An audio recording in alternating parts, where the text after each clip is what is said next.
አንዳንድ ጊዜ ጸሎት ታደርጋላችሁ፣ ጸሎታችሁ አይሰማም። ቤተሰባችሁ እንዳይሞት ለምናችሁ ይሞታል። ቢዝነሳችሁ እንዲተርፍ ፈልጋችሁ ይከስራል። ውጭ ሀገር መሄድ ፈልጋችሁ ኢትዮጵያ ውስጥ አሁንም በችግር ናችሁና ለምንድነው ይሄ የሚሆነው ብላችሁ ከእግዚአብሔር ጋር ትጣላላችሁ። ሸክላ ሰሪውን ለምን ብሎ አይጠይቅም።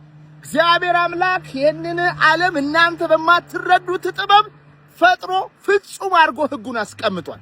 እናንተን እየተከታተለ ስታጠፉ የሚጎዳ ፖሊስ አይደለም። እሺ እግዚአብሔር ፍጹም ነው። ከናንተ አእምሮ በላይ ነው። ዓለም ሳይፈጠር የነበረ አሁንም ያለ ነገ የሚኖር ነው። አንተ ግን ትናንት የሌለ ዛሬ ያለ ነገ የምጠፋ ሰው ነህና እግዚአብሔር እንደኩያ ለምን እያልክ አትጠይቀው። ኃጢአተኛ አይደለም፣ ስተት አልሰራህም። የምትጎዳው በአንተ አላዋቂነት አይደለም ወይ? ኃጢአት እኮ ነው። አንተ ስለረሳው ነው እንጂ ውሎ አድሮ ክፉ ሁኔታ እየፈጠረ ያለው ያ የሞተው ዘመድህ ምን እንዳደረገ አታውቅም። ዓለም ላይ ኢትዮጵያ ላይ ፖለቲካው ላይ የሚደረገውን ነገር እያየ እንዴት እግዚአብሔር ይሄን ያደርጋል አትበል። አንተ ማታውቃቸው ካንተ ህሊና የተደበቁ ተፈጥሮና እግዚአብሔር የሚያውቁት ብዙ ነገሮች አሉ። ሌላው ነገር ደግሞ ትፈተናለህ። ልጁ ነው ወይ? አማኙ ነው ወይ? ተገዢው ነው ወይ? ትፈተናለህ። አንድ ሰው ሳይሰራ ደሞዝ እንደማይሰጠው አንድ ሰው ሳይፈተንም ክብርና ጸጋን ዘላለማዊነትን አያገኝምና ሁኔታው ሲበላሽ ጸሎት ሳይመለስ ሲቀር እገዛልሃለሁ ብለህ ልብህን ንጹህ አድርገህ እግዚአብሔርን ልታምነው ይገባል። በሚጣፍጡ ቃላት እያቆላመጥከው ጌታ አምላኬ እያልክ በሙሉ ልብ ልትሰግደው ይገባል እንጂ ለምን እንዲያረክ እያልክ አትጣላ ወንድሜ። ብዙ ዋጋ ያስከፍላል። እግዚአብሔር ኃያል ነው። እሺ ዝቅ ብለህ ለምነው ያደርግልሃል። የመጣው ሲሄድም እንደዚህ አይነት አካሄድ እንዲሄድ ነበር ያደረጉት። በአጋጣሚ ሰው ለመጠየቅ ሲሄድ እዛ አገኘሁት። ቀጥ ብሎ የቆመው እዛ የገባሁበት መንደር ላይ ነው። እስቲ እንዴት ነበር የምታስኬደው የነበረው አብረህ ከመተቶቹ ጋር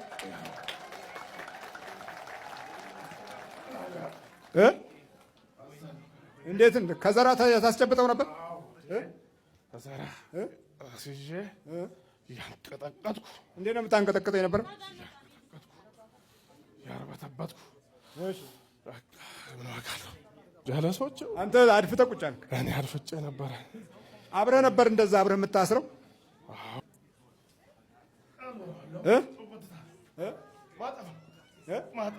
ማጠፍ ነው። ሽባ አድርግ ነው የተባልኩት።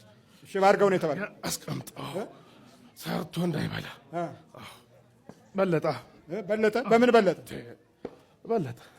ኢትዮጵያ ውስጥ አሁን በለጠ የሚል ስም ባታወጡ ጥሩ ነው። ለምን ስሙም ያስመትታል። በለጠ ነዋ።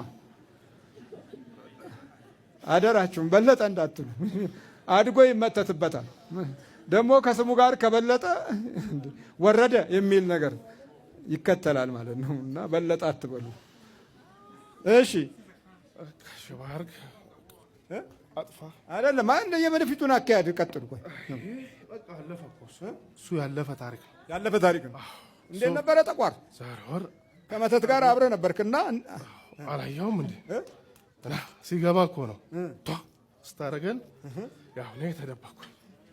መንደር ላይ ነው እንግዲህ እኔ ለጥየቃ ነው የሄድኩት። በአጋጣሚ እሱ እዛ እንደዚሁ መጣ እንትን እንዳለ ማለት ነው። እዛ አጋለጠ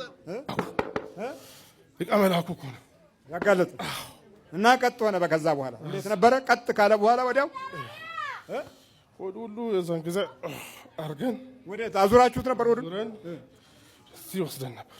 እንዴት አርጋችሁ? እስቲ እንዴት ነው ሆድ የሚዞረው? እስቲ ቆይ እንዴት ነበር የሚዞረው? እስቲ አዙሩ እናሳይ። እኛ ነን ያለ ነው። እኛም ስንሄድ ያው ይሄን አዞርን አፈነዳዳን። ያው ይሄ ያቆሳሰለች ሰለና አበላህን ደግሞ ምን በረከት ነው። አንተም በረከት በላ መርዛችንን አወጣ። እዛ እስር ቤት በነበረ ጊዜ ሊጠይቀኝ መጥቶ እንደገና ሩጫውን ቀጠለ። እሱ ሰላም ነው እንዴት ነው እግዚአብሔር ያስፈተለ እየጣባክ እዚሁ ታሰር አለኝና ሄደ።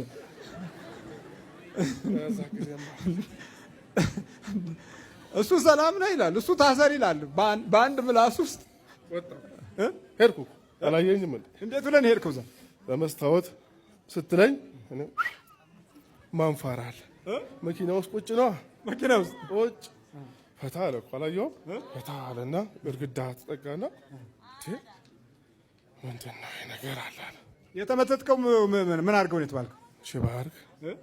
ሽባርግ አጥፋ ንብረት አጥፋ ከተንቀሳቀሰ ደግሞ ውሰድ። ምን ውሰድ? ምኑን?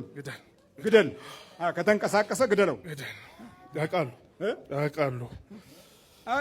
ያጠመዛዘዝ ስልት እኮ ነው። እስኪ አሁን ያጠመዛዘዝ ሐኪም ምን አለው? ሐኪም ያንና ዶክተሮቹ 6 ዶክተር። እሺ እዛ አንዱ ነርቭ ነዋል። አንዱስ ዲስክ ነዋል። አታንቀሳቅስም። ዲስክ ሲሆን ትላለህ። ወጠር ትንሽ ቀና ሲል ወጠር እዛ እስር ወጠር ስታደርገው እውነት ነው ዶክተር ያለው ይላል። ዶክተር ያለው እውነት አትንቀሳቀስ። እውነት ነው። ሙያን ሰይጣን የመጠቀም ችሎታ አለው። ባለሙያው በሕክምናው ባህሪ ውስጥ ስጋዊ አስተሳሰብ ብቻ ባለው ነገር ላይ አትንቀሳቀስ ካለው መንቀሳቀስ ሲጀምር መወጠር ይጀምራል። መንቀሳቀስ ሲጀምር መውጋት ይጀምራል። ከዚህ ጊዜ የዶክተሩን ሐሳብ ሰይጣኑ ያከብራል ማለት ነው። ሌላ እኮ አይደለም። የዶክተሩን ቋንቋ የሙያውን ቋንቋ ሰይጣኑ ያከብረዋል። መንቀሳቀስ ሲጀምር አይ በቃ እግዚአብሔር ደግሞ እንዲህ እንዲሆን አይደለም የተፈጠረው። በሙያ ውስጥ የሰይጣን ተግባሮች ሙያውን ተገን አድርገው ጉዳታቸውን በጣም እንደሚያሻሽሉ ባለሙያዎች መንፈሳዊ ነገርን ማወቅ ይኖርባቸዋል። ስጋዊ ብቻ ከሆኑ ግን ምንም እንኳን ሰውን እንስሳውንም ማከም ያስቸግራል። እንኳን ሰውን የመሰለ ፍጡር ማለት ነው። በልበጠነብ ተዘጋጅ ተመርከክ። እሺ በኢየሱስ ክርስቶስ ስም በስላሴ ስም በወላዲተ አምላክ ስም በቅዱስ ሚካኤል ስም ወደ ሲኦል እንገባለን። አንተ ጠቋሩ ከእናት ነው የመጣ ከአባት ከእናት ነው። እሺ ስንት ዓመት ነው ላው ላይ?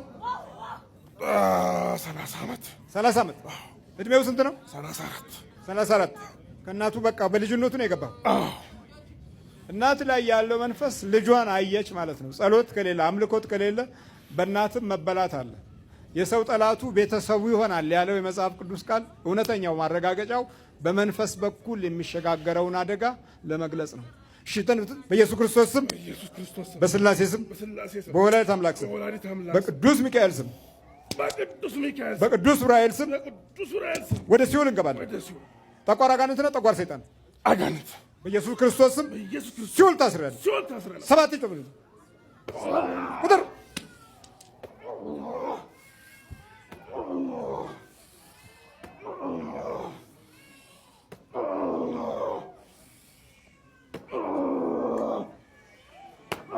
እግዚአብሔር ይገስጽ።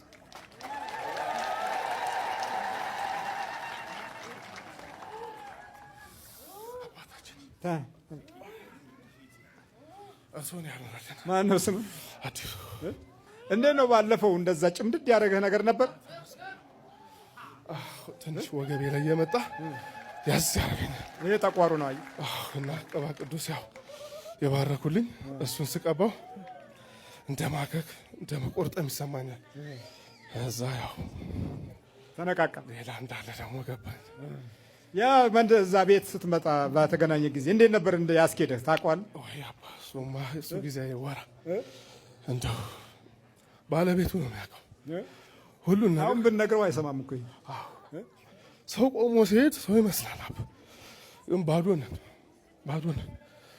ልብስ ቢደረግ ቢነዳ ሁሉ ነገር ቢኖር ካለ እግዚአብሔር ባዶ ነው። የት ነው የምትኖረው? አሜሪካ ነው። ከአሜሪካ ነው የመጣው።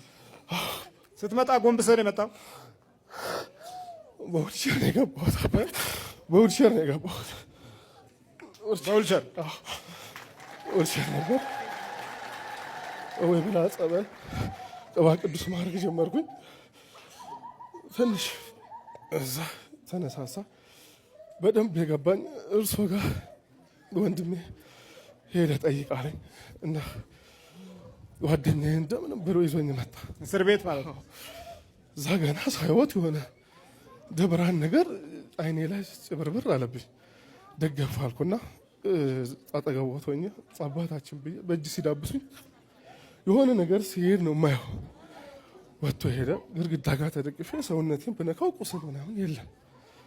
እዛው ተደገፍኩ። በቃ ሂድ አትምጣ ሲሉኝ እሺ ብዬ ስወጣ መኪና ስገባ ደግሞ መልሶ ያው እንደገና አትምጣ ያልኩት ደግሞ እዛ ፖሊስ ጣቢያ እንዳይረብሽ ነው። ምክንያቱም ይሄ ሰውዬ እዚህ ደግሞ ምናምን እንዳይባል ማለት ነው። ምን ይደረግ ታዲያ መግቢያ የለውም። ባል ትናንትና ደግሞ እንዳልወጣ እዛ ያስቀምጠኛል፣ ያነሳኛል። በቃ ይሄ ጠቋሩ ነው። በል በርታ፣ አሁን በርታ። ማነው ስም? አዲሱ